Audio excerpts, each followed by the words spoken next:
Wyoming Territory, August 1882. The wind whipped dust across the dry ridge, and the only sound for miles was the slow creak of leather as Vance Alden tightened the cinch on his bay gelding. He had not spoken a word to another soul in over 3 months, had not needed to. Not since spring thaw, when he rode out from Laramie, left behind a burned-out homestead and a silence too heavy for town life. Out here, the land did not ask questions. It just let him be. He was halfway down the slope when he saw the wagon. It was tilted, stuck in a shallow ravine, one wheel cracked clean through. A white horse stood tied to a mesquite tree, reins slack. A woman lay crumpled beside the broken axle, face pale beneath a veil, her wedding dress torn and dust covered. Vance dismounted fast, boots thudding into dry earth.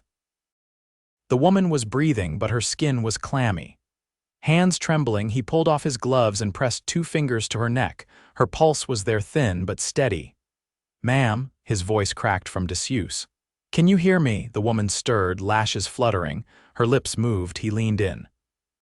"Water." He ran to his saddlebag, grabbed the canteen, and brought it back. She drank in short, desperate sips. Her eyes finally opened, startled blue, like ice over a stream. Where am I?" "About half a day from Medicine Bow," he said. "You fainted. The sun's brutal today."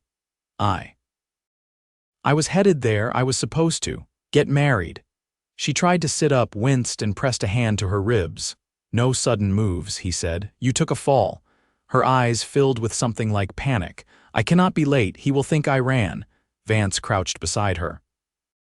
"What's your name?" "Nella Orwood." She tried to stand again, stubborn, but her knees buckled. Vance caught her before she hit the ground. He steadied her with both arms. She was light, but there was strength in her. He could feel it in the way she gripped his sleeves. "Easy," he said. "You need rest. That wagon is not going anywhere with that wheel cracked." Nella blinked hard. "I was trying to make it by sundown. He sent a letter weeks ago, said he would meet me at the chapel." "Where is he?" Vance asked. She swallowed. "Medicine Bow." "At least that's what he wrote." Vance glanced toward the distant hills. "That's a half-day ride. You are not making it there today, not like this." "But I have to," she whispered. "He is waiting. I have nothing else." Her voice cracked on the last word. Vance looked away. He had not meant to get involved. He had spent months avoiding people for a reason. But she was not just anyone. She was a bride in the dirt, alone and hurt, and he could not walk away from that, no matter how much he wanted to. "Come on," he said. "There's a cabin not far from here. You can rest there just for tonight. Then I will get you to town." He lifted her gently into his saddle and walked beside the horse, leading them through the brush and up the narrow path to his cabin. It was simple, just timber walls, a tin roof, and a stone hearth, but it was clean, quiet, safe. He helped her inside, set her down on the cot, and knelt to untie her worn boots. Her feet were blistered, her dress hem soaked with sweat and mud. "You walked part of the way?" he asked. She nodded, biting her lip. "The horse stumbled yesterday. I thought if I could just reach the ridge, someone might pass." "You were out there alone overnight." Nella's shoulders dropped. "I left Chicago 2 weeks ago. My father's estate was sold off. I had nowhere else to go." Vance stood, jaw tight. "He let you travel alone." "He is dead," she said softly. "He left debts. My fiancé. He offered a new start. I said yes." Vance looked at her face, sunburned but proud.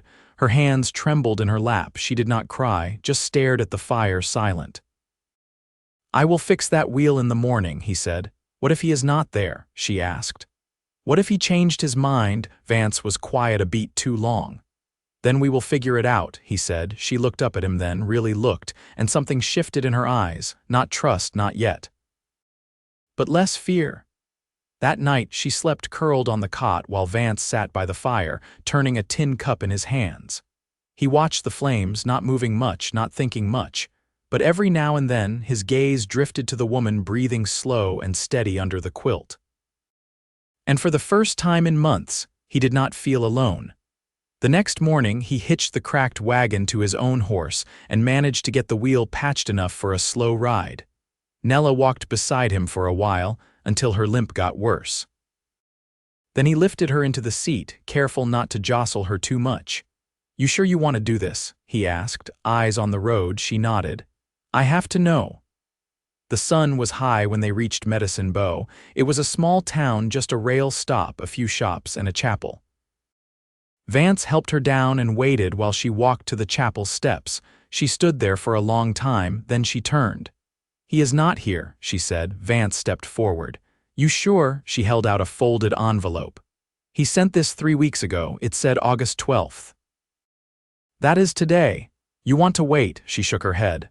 No, she stood still, facing the empty chapel. "I think he changed his mind," she said finally.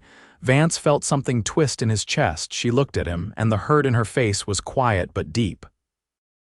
He saw it all, everything she had braved to get here, everything she had left behind. "I will take you back to the cabin," he said. She nodded once. "Thank you." That night she sat outside on the porch, wrapped in his extra coat. "Why were you out here alone?" she asked. Vance leaned against the rail. "I needed quiet." "Because of something that happened," he nodded. "My brother, he was all I had left, died in the spring. I could not breathe in that town after." She was quiet. Then she reached out and took his hand. Her palm was warm, small. "You saved me," she said. "I just did what anyone would." "No," she said. "Most people would have kept riding." The fire crackled behind them. The wind stirred the branches. She did not let go of his hand, and Vance did not move away, not this time. The following days passed slow and quiet in the high country, with late summer storms moving through in sheets, cooling the dust and soaking the hillsides until they smelled of pine and sage. Nella took to sitting on the porch in the early light, wrapped in the wool shawl Vance had handed her without comment. She didn't ask where it came from. He didn't say. She didn't talk much, and neither did he, but silence between them had stopped feeling heavy. It had taken on shape, almost like a presence that sat with them and listened. One morning, she reached for the broom, leaned by the door, and started sweeping the porch, slow and steady. Her limp had lessened.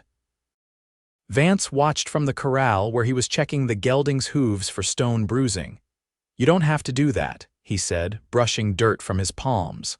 "I want to," she replied, not pausing in her rhythm. "I need to do something with my hands." He didn't argue. Just nodded once and went back to his work. Later, she brought out a tin of beans and a pan of cornbread she'd made with what little she found in his cupboard. She didn't ask permission, just set it down and poured 2 cups of coffee. They ate on the porch steps, boots touching dust, neither looking at the other. "You ever think about leaving Wyoming?" she asked, voice low. "I used to," he said, "when I was younger." "What changed?" Vance tipped his head toward the trees. "Nothing out there ever felt like mine." "This land does." Nella chewed a bite of cornbread before speaking again. "I don't think I ever belonged anywhere, not really. My mother died when I was 11. My father remarried 2 months later. After that, I was just something to be managed." He didn't ask questions, just waited. "When I got his letter," she said, "I thought maybe someone finally saw me, not just what I could be useful for." He didn't know what to say to that, but she didn't seem to expect anything. That night, a hard rain came. Vance stood just inside the doorway, watching it come down in sheets. Lightning forked somewhere far off. Nella sat by the fire, mending the torn hem of her dress with small, focused stitches. "You can stay," he said without turning around. "As long as you want, I mean it." She didn't answer right away. "Then, I don't want to be another broken thing you took in out of pity." His jaw tightened. "That's not what I see when I look at you." She set the needle down and stood. "I've always had to ask for the bare minimum," she said. "Food, shelter, kindness. Even then, most folks made sure I knew I owed them." He turned, rain behind him like a curtain. "You don't owe me a damn thing." She stepped closer. "Then why are you helping me?" "Because I couldn't leave you in that ravine," he said. "Because I know what it feels like to wake up and realize no one's coming." Her eyes didn't look away. "And now," he looked at her plain, not flinching, "now I want to know what it feels like to stay." She took a breath, slow in her chest, then nodded once and reached for his hand. They stood like that for a long time, the storm softening around them, the fire warming the space behind. His hand wrapped around hers, rough and steady. Outside, the land drank deep, and the wind finally settled. By the second week of September, the frost came early, tracing the window panes at night and turning the grass silver come morning. Vance had started chopping more pine for the hearth, and Nella had taken to boiling rose hips with dried mint to fend off the chill in their bones. She said little about her plans, but she didn't ask to leave either. One afternoon, she stood by the creek behind the cabin with her skirts tucked high and her bare feet in the cold current. Vance had just finished mending a loose plank on the shed when he spotted her there, sleeves rolled, hair loose for the first time. The wind caught it, and for a moment, she looked like she belonged to the land more than any town. He walked down, boots slipping on the damp slope. She didn't turn when he reached the bank. "Water's colder than I expected," she said, voice calm. "You'll lose feeling by sundown," he replied, crouching to run his hand through it. "Snow melt from the range." "I used to think I hated silence," she said. "But I think I just hated the kind that meant I didn't matter." He studied her face softened, open in a way it hadn't been when she'd first arrived. "Folks back east ever let you be still?" She shook her head. "Stillness was weakness, appearance was everything. I was taught to smile and sit straight and never let my thoughts show. You don't have to do that here. I know." She looked up at him. "That's the part that scares me most." He didn't ask what she meant. She stepped out of the water, toes red from cold, and he offered his bandana. She bent to dry her feet, careful and quiet. When she straightened, his coat brushed her arm. "You planning to stay through winter?" he asked. "I don't have anywhere to be." "That's not the same as wanting to stay." She glanced up. "I haven't wanted anything for myself in years." "I'm still learning how." He nodded once and stepped back to give her space. "I'll see if I can trap some rabbit for supper." That evening, she brought out a small box she'd kept tucked beneath her cot. Inside was a worn set of pressed flowers, each one carefully sealed between paper leaves. "These were my mother's," she said, laying them out on the table. "She used to say they could hold a season in place even after it passed." "What season are you trying to keep?" "Not one I've lived yet," she said, brushing a finger over a faded violet. "But maybe one I could." He poured her the last of the cider and sat beside her. "Those folks in town, the ones who knew your fiancé, should I talk to any of them?" "No," she said quickly. "He didn't tell anyone about me. I was meant to arrive and be convenient." "That's all?" "Then you're not going back to what?" she asked. "To being a quiet reward for a man who never saw me clear."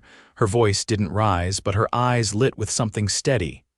Not anger, something older than that, a kind of truth that didn't need defending. "I see you," Vance said, and he meant it. She didn't look away.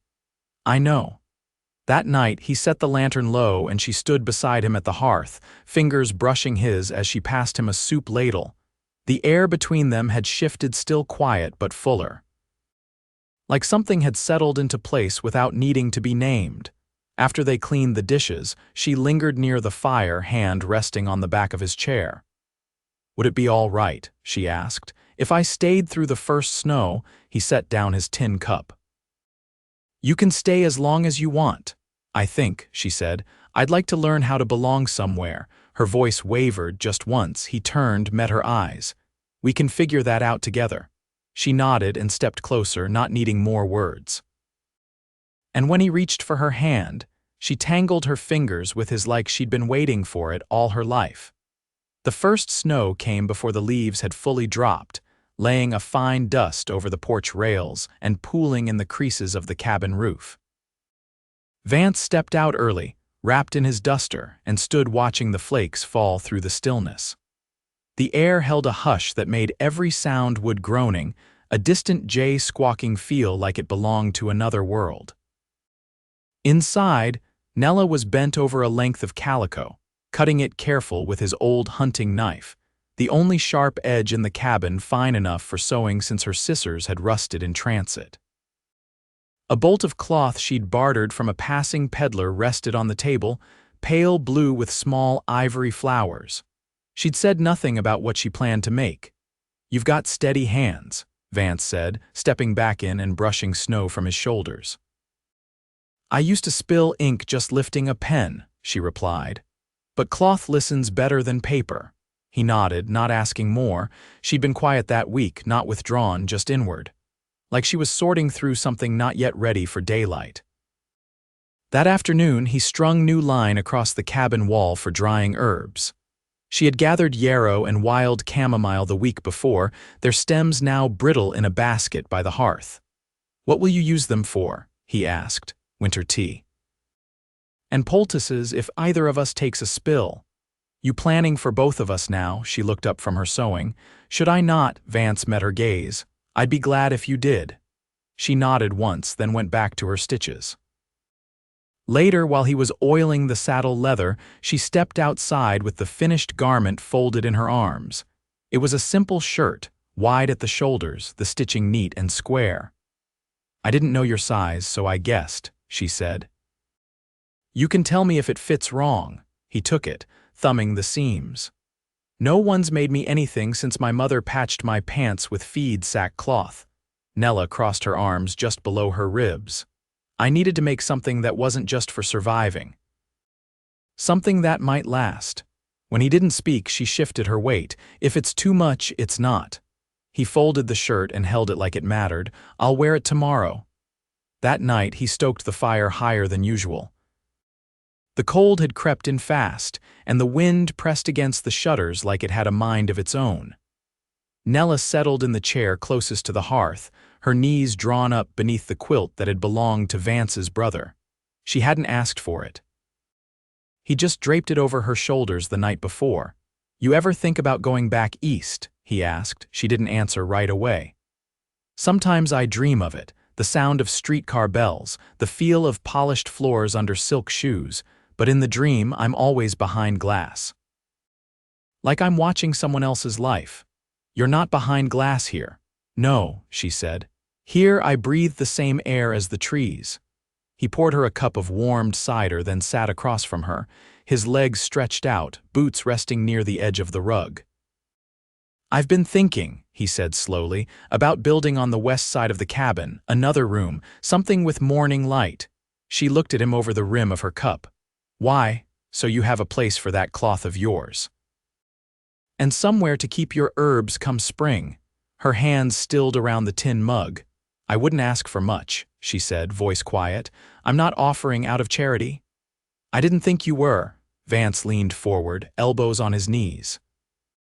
"You've got a way of making this place feel less like a place and more like a life." The fire cracked between them, sending a warm pop into the room. Nella set down her cup and stood. She crossed the space slowly, then knelt beside his chair. "I don't know what kind of woman I'll become out here," she said, "but I want to find out with you." He reached out then, fingers brushing hers, and she didn't pull away. Her palm found his, and their hands stayed clasped between them, warm and sure. Outside, the snow kept falling, steady and soft, like it had nowhere better to be. By late October, the wind had turned sharp enough to cut through wool, and the days shortened so fast it felt like they were losing light by the hour. The cabin creaked under the weight of the season, but inside, it had grown into something more than shelter. Nella had laid strips of cloth along the window panes to keep the drafts out, and Vance had lined the hearth with stones from the creek to hold heat longer. Neither said it aloud, but both had begun acting as if they'd always lived this way. One morning, while Vance was adjusting the hinges on the shed door, a rider came up the ridge, tall, lean, with a black coat dusted in trail dirt. He dismounted slow, movements cautious, and didn't reach for his sidearm. Vance stepped away from the shed, the hat brim low over his eyes. "You Alden?" the rider asked. "I am," the man nodded. "Name's Ezra Caro. I'm with the Land Surveyor's office out of Fort Steele." Vance stiffened. "This isn't claimed land." "No, sir, not officially, but the railroads bought up a stretch west of here. They're sending men through to mark timber rights." Vance's jaw set. "This ridge isn't fit for laying track." "Doesn't matter, they want the trees." "And anything near the creek." Nella stepped out of the cabin just then, apron still tied at her waist. She paused when she saw the stranger, her posture wary. Ezra tipped his hat. "Ma'am," Vance didn't look away from him. "What does this mean for us?" "Depends."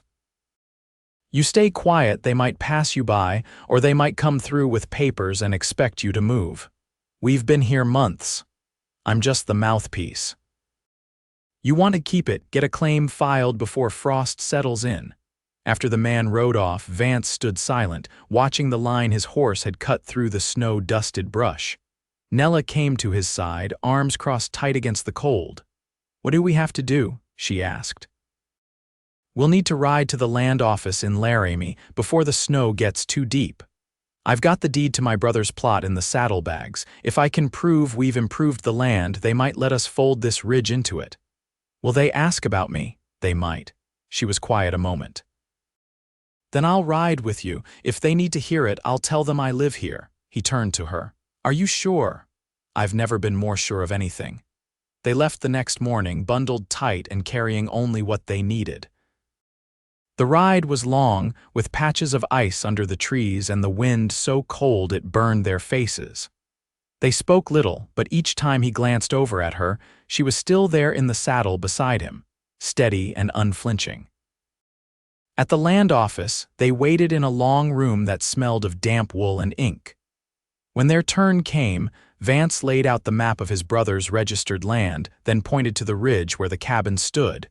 The clerk scribbled, asked questions, frowned over the dates. Then he looked at Nella. "And your relation to Mr. Alden?" "I live there," she said, voice clear. "I keep the house, tend the land, I'm not passing through." The clerk studied her, then looked at Vance. "You two married." There was a pause. Vance straightened and his voice didn't waver. "Not yet." The clerk grunted. "You file together, I'll need both signatures, that's all." They signed, paid the fees in silver and trade goods. The clerk stamped the claim with a heavy press, handed them the paper.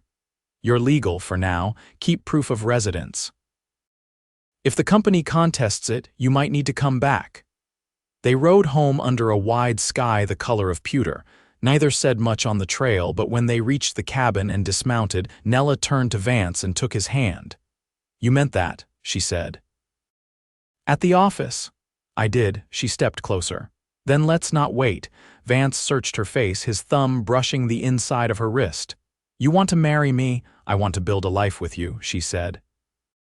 "Not because I have nowhere else, but because this is the first place I've ever felt free." He kissed her then, slow and firm, the cold forgotten in the heat of her mouth against his. It wasn't rushed, it wasn't timid, it was a promise. They married 2 days later, beneath the cedar tree near the creek. No preacher, no guests, just a written oath and their joined hands. Vance carved their initials into the tree afterward, not for show, but to mark the beginning of something that belonged only to them. That winter, they kept warm with more than the hearth. When the snow came heavy, they read aloud from a book Nella had brought from Chicago, the pages soft from use. She took to baking in the mornings, the smell of cornmeal and molasses filling the cabin. Vance built the new room with salvaged boards and her help, and when it was done, she filled it with dried herbs, folded cloth, and a small wooden cradle he hadn't asked about but built anyway. By spring, the ridge bloomed again, lupine and wild mustard stretching toward the sun. Nella stood barefoot in the doorway one morning, the soft curve of her belly visible beneath her apron. Vance came up behind her, slipped his arms around her waist, and rested his chin on her shoulder. "You ever think you'd end up here?" he asked. "No," she whispered. "But I think I was always meant to." The land never stopped being wild. The wind still blew hard across the hills and storms still rolled in without warning, but the cabin stood firm and so did they. Their love didn't burn fast or loud, it settled deep like roots into earth. Durable, steady. The kind that didn't break when the wind changed, but bent and held strong. And in the quiet of that place, where once there'd only been survival, they built something whole, something that would last.